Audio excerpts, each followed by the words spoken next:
Passar bé és indispensable al joc d'equip.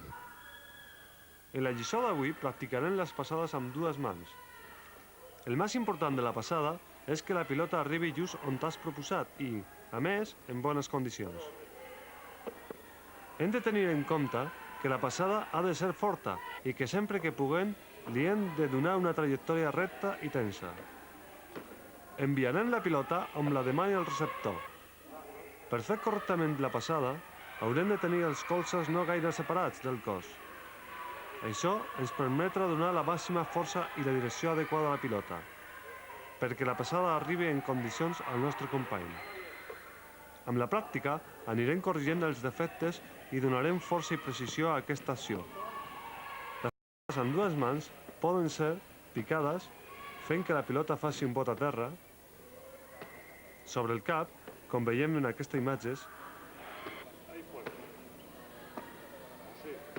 Com podem comprovar, sempre hem de donar força a la nostra acció. L'últim tipus de passada és sobre el pit. Practiqueu força aquestes jugades.